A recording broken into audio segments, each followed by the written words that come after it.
So welcome back to the latest episode with Rahul Reddy Garu, the immigration lawyer, and he's practicing law from since 30 years.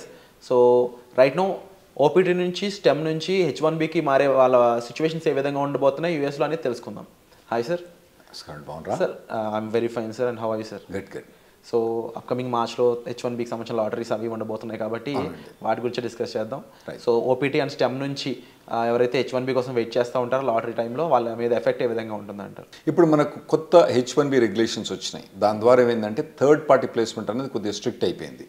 అదొకటి. ఇంకోటి ఏంటంటే మనకు last year H1B కోటాను మొత్తం transaction చేసిండ్రు.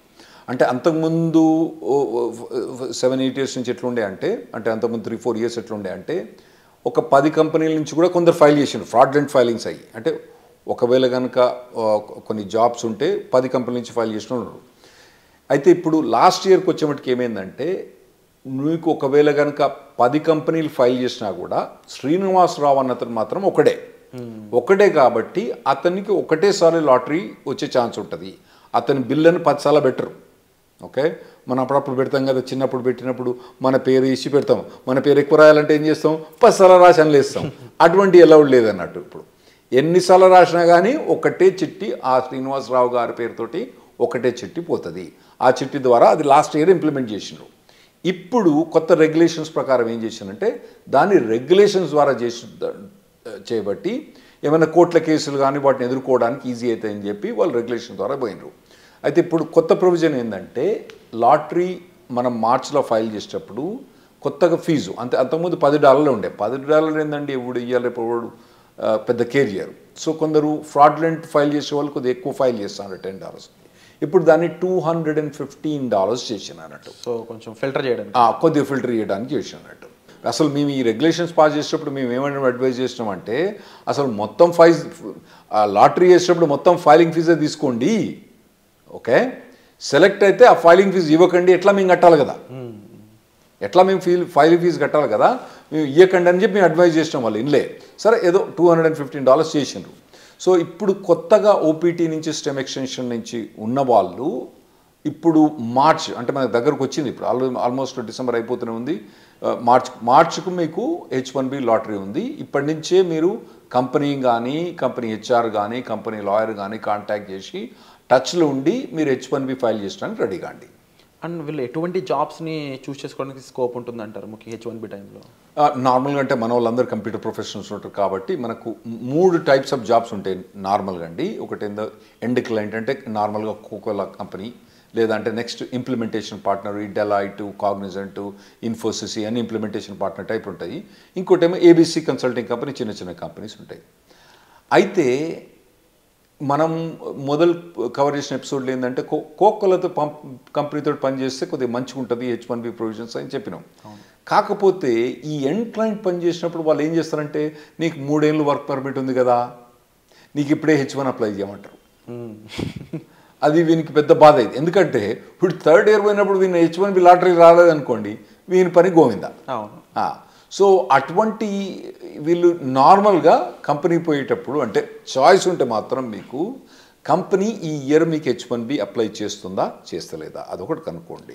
End of the stem ఎక్స్టెన్షన్లో sir in case ఎంప్లాయర్ని change చేసుకున్నాం అనుకోండి, అప్పుడు సిచ్యువేషన్ ఏ విధంగా ఉంటుంది? ఎంప్లాయర్ చేంజ్ చేసుకున్నా కానీ ఆ మార్చ్ టైంలో ఫైల్ చేస్తే సరిపోద్ది.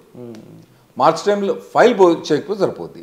ఇంతకుముందు చెప్పినట్టు ఏంటంటే ఒకవేళ కనుక ఇప్పుడు మనం డిసెంబర్ జనవరిలో ఉన్నారు కదా, మీరు ఇప్పుడు మీ కంపెనీ కనుక మీరు H1B ఫైల్ ఈ లాటరీలో ఫైల్ చేస్తారా చేయరా కనుక్కోండి.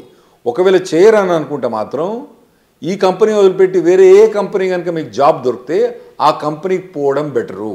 ఎందుకంటే H1B లాటరీ ఎంత తొందర వస్తే అంత బెటర్. ఎందుకంటే మనం లాస్ట్ 10 years నుంచి చూస్తున్నాం కదా, H1B లాటరీ అనేది కష్టమవుతుంది రావడం. ఓకే, ఇది లాటరీలో రావడం చాలా కష్టమవుతుంది. పోతానా కొద్ది ఇంకా పర్సంటేజ్ ఛాన్సెస్ తగ్గిపోతున్నాయి. మీకు 3 times కూడా మీరు లాటరీ ట్రై చేసుకోవాలి, అవసరమైతే 4 times కూడా మీరు లాటరీ ట్రై చేసుకోవాలి. వచ్చినప్పుడు ఇమ్మీడియట్గా ఫైల్ చేసుకోండి, మళ్ళీ నెక్స్ట్ ఇయర్ పెట్టకండి అన్నట్టు. ఒకవేళ ఈ కంపెనీ ఫైల్ చేయకపోతే మీకు వేరే జాబ్ దొరికితే మాత్రం వేరే జాబ్ తీసుకొని ఆ జాబ్ ద్వారా కూడా మీరు H1B ఫైల్ చేసుకోవడం బెటర్. స్టెమ్ స్టూడెంట్స్కి ఎలాంటి ప్రొటెక్షన్ ఉంటుంది సార్? అంటే ఎక్స్పైరేషన్ ముందు జాబ్ పోయినట్లయితే వాళ్ళకి ఏమైనా ప్రొటెక్షన్ ఉంటుందా? ఏముండదండి, గోయిందా. అంతే. ఇప్పుడు ఇప్పుడు H1B ఇప్పుడు ఉందనుకోండి, ఇప్పుడు మార్చ్లో లాటరీ ఉంది, ఫిబ్రవరిలో జాబ్ పోయిందనుకోండి, మార్చ్లో వాళ్ళు ఫైల్ చేయరాదు అన్నట్టు.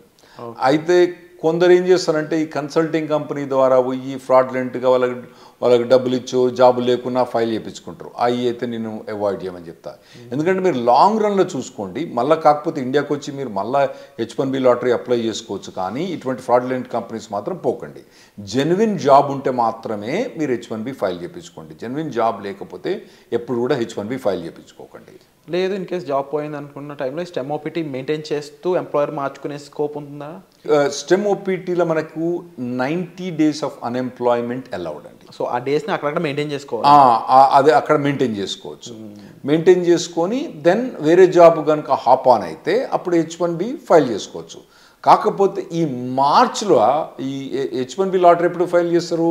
మార్చ్ 1st నుంచి టిపికల్గా మార్చ్ 20th కొద్దిగా డేట్స్ అటు ఇటు చేంజ్ అవుతా అంటే ఒక 5-6 రోజులు అటు ఇటు చేంజ్ అవుతా అంటే ఆ టైంలో కనుక జాబ్ లేకపోతే కథం, మనోడు మళ్ళీ నెక్స్ట్ ఇయర్ వెయిట్ చేయాల్సి వస్తుంది. ఈ 90 days కాకుండా, ఈ టైం పీరియడ్ కాకుండా స్టెమ్ ఓపీటీని ఎక్స్టెన్షన్ చేసుకోలేమంటారా? స్టెమ్ ఓపీటీ అంటే 90 days అన్ఎంప్లాయ్మెంట్ ఎక్స్టెండ్ చేసుకోవడమా, లేదా 2 years స్టెమ్ ఓపీటీని ఎక్స్టెండ్ చేసుకోవడం? లేదండి, స్టెమ్ ఓపీటీ అన్నది 2 yearsకు లిమిటెడ్. అయితే అందులో కొన్ని చిన్న చిన్న ఎగ్జామ్షన్స్ ఉన్నాయి. ఇప్పుడు H1B అన్నది మనం మార్చ్లో లాటరీ ఫైల్ చేసినా కూడా యాక్చువల్ H1B అనేది అక్టోబర్ దాకా స్టార్ట్ కాదు. అయితే ఒకవేళ స్టెమ్ ఎక్స్టెన్షన్ కనుక ఈ ఏప్రిల్ నుంచి అక్టోబర్ మధ్యలో కనుక ఒకవేళ స్టెమ్ ఎక్స్టెన్షన్ ఎగ్జాస్ట్ అవుతుంది అనుకోండి, అంటే ఇతని స్టెమ్ ఎక్స్టెన్షన్ జూన్లో ఎక్స్పైర్ అవుతుంది అనుకోండి, ఇతను H1B ఫైల్ చేస్తే ఈ స్టెమ్ ఎక్స్టెన్షన్ ఆటోమేటిక్గా జూన్ నుంచి అక్టోబర్ దాకా ఎక్స్టెండ్ అయింది. అట్లా కొన్ని లిమిటెడ్ ఎగ్జంప్షన్, దాన్ని మేము క్యాప్ గ్యాప్ అంటాం అన్నట్టు. క్యాప్ గ్యాప్ అంటాం. అది ఎప్పటి నుంచి? నార్మల్గా టిపికల్గా ఏప్రిల్ నుంచి అక్టోబర్ దాకా ఎక్స్టెండ్ అయింది. ఏది ఏదైతే కంపెనీ ఉందో H1B change of status file చేస్తే ఆటోమేటిక్గా క్యాప్ గ్యాప్ అన్నది ఏప్రిల్ నుంచి అక్టోబర్ దాకా ఎక్స్టెండ్ అయింది. అండ్ మనం ముందు మాట్లాడుకున్న ఈ రూల్స్ అండ్ రెగ్యులేషన్స్ అన్నీ కూడా పార్ట్ టైంలో కూడా అప్లైకబుల్ అవుతాయా? అంటే ఇప్పుడు స్టెమ్ వాళ్ళు పార్ట్ టైం కూడా సేమ్ ఇదే చేయొచ్చా, ఫుల్ టైమే చేయాలి కంపల్సరీ? మీరు అన్నట్టు ఒకవేళ కనుక H1B జాబ్ ఫైల్ చేసిన అనుకోండి, పార్ట్ టైం కూడా వాళ్ళు ఎక్స్టెండ్ చేసుకోవచ్చు. ఏది? టిపికల్గా ఏప్రిల్ నుంచి అక్టోబర్ దాకా. అయితే ఇప్పుడు కొత్తగా వచ్చిన రెగ్యులేషన్స్ ఏవైతే January 17, 2025 అప్లికే అవుతాయో దానికి యాక్చువల్లీ స్టూడెంట్స్ కొద్దిగా ఈజీ ప్రొవిజన్ ఇచ్చిండ్రు. కపుల్ ఆఫ్ ప్రొవిజన్స్ ఏమి ఇచ్చిందంటే, ఒకవేళ నార్మల్గా మేము H1B ఫైల్ చేసినప్పుడు October 1st డేట్ పెట్టే ఫైల్ చేయాలి, October 2nd ఫైల్ చేయొద్దని చెప్పిన అన్నట్టు. ఇప్పుడు కొత్తగా ఏంది, నువ్వు ఎక్స్టెండెడ్ డేట్స్ అంటే ఇంకా లేట్ డేట్ తోటి కానీ మేము ఒకవేళ కనుక మేలో ఫైల్ చేసినా కూడా కొద్దిగా లేట్గా స్టార్ట్ డేట్ అంటే వీని స్టెమ్ ఎక్స్టెన్షన్ ఉంటుంది కదండి, ఈ స్టెమ్ ఎక్స్టెన్షన్ ఎక్కువ వాడుకోవడానికి ఇంకా ఎక్కువ రోజులు పెట్టుకొని, అంటే October 1st కాకుండా డిసెంబర్ కానీ జనవరి కానీ స్టార్ట్ డేట్ పెట్టుకొని మేము H1B ఫైల్ చేసుకోవచ్చని కొత్త రెగ్యులేషన్ వచ్చింది. ఇది స్టెమ్ ఎక్స్టెన్షన్ ఉన్న వాళ్ళకు, ఓపీటీ ఉన్న వాళ్ళకి చాలా అడ్వాంటేజ్ అండి.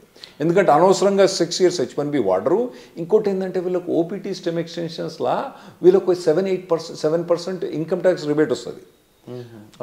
H1B పోయినప్పుడు రాదు. అంటే దాన్ని యాక్చువల్ ఇన్కమ్ ట్యాక్స్ అన్నాము, సోషల్ సెక్యూరిటీ అంటాము. ఆ సోషల్ సెక్యూరిటీ అన్నది వీళ్ళు కట్టని అవసరం లేదు. సో ఆ ఎగ్జామ్షన్ కూడా ఇది వీళ్ళు ఎక్కువ వాడుకోవచ్చు. ఆ ప్రొవిజన్స్ కూడా ఇచ్చిండ్రు. ఇంకోటి ఏది, స్టార్ట్ డేట్ లేట్ చేయొచ్చు అని ఉంది కదా. ఇంకోటి నేను ఏం చెప్పినా, స్టెమ్ ఎక్స్టెన్షన్ కానీ ఓపీటీ కానీ ఏప్రిల్ నుంచి అక్టోబర్ దాకా H1B ఫైల్ చేస్తే ఆటోమేటిక్ అక్టోబర్ దాకా ఎక్స్టెండ్ అవుతుందని చెప్పిన. దాన్ని క్యాప్ గ్యాప్ అంటాం. దాన్ని వాళ్ళు ఏం చేశారంటే, క్యాప్ గ్యాప్ అన్నది అక్టోబర్ దాకా కాకుండా ఏప్రిల్ అంటే మళ్ళీ నెక్స్ట్ ఏప్రిల్ దాకా వాళ్ళు ఎక్స్టెండ్ చేసినట్టు, అంటే దాదాపుగా 1 year ఎక్స్టెండ్ చేసినట్టు. ఓకే. కాకపోతే దాని కిటికీ ఏంటంటే, ఈ క్యాప్ గ్యాప్కు H1B అన్నది ఫైల్ చేయడం కంపల్సరీ. చేసిన వాళ్ళకి మాత్రం లాటరీలో సెలెక్ట్ అయ్యి H1B ఫైల్ చేసిన వాళ్ళకే ఈ క్యాప్ గ్యాప్ వర్తిస్తుంది. అంటే ఇప్పుడు తర్వాత ఈ క్యాప్ గ్యాప్ ఎక్స్టెన్షన్ కూడా H1B లాటరీలో సెలెక్ట్ అయ్యి H1B ఫైల్ చేసిన వాళ్ళకే ఈ క్యాప్ గ్యాప్ అన్నది వర్తిస్తుంది. అంటే ఈ ప్రొవిజన్ నార్మల్గా తీసుకొచ్చిన అవసరం ఏం పడిందంటే, H1B నార్మల్గా 5-6 monthsలో అప్రూవ్ అయిపోద్ది. లేదా అంటే మనోడు ఎక్కువ పైసలు కట్టేస్తారు, 3 వారాలకే అప్రూవ్ అవుతుంది ప్రీమియం ప్రాసెసింగ్కి. కొత్త అడ్మినిస్ట్రేషన్ వస్తుంది కదా, కొత్త అడ్మినిస్ట్రేషన్ అప్పుడు ఈ కొత్త అడ్మినిస్ట్రేషన్ కొత్తదేం కాదు, అంతకుముందు ఉన్నదే. అంతకుముందు మమ్మల్ని నరక యాతలు పెట్టింది ఈ అడ్మినిస్ట్రేషన్. వాళ్ళు ఈ ప్రీమియం ప్రాసెసింగ్ ఇవన్నీ సస్పెండ్ చేసిండ్రు.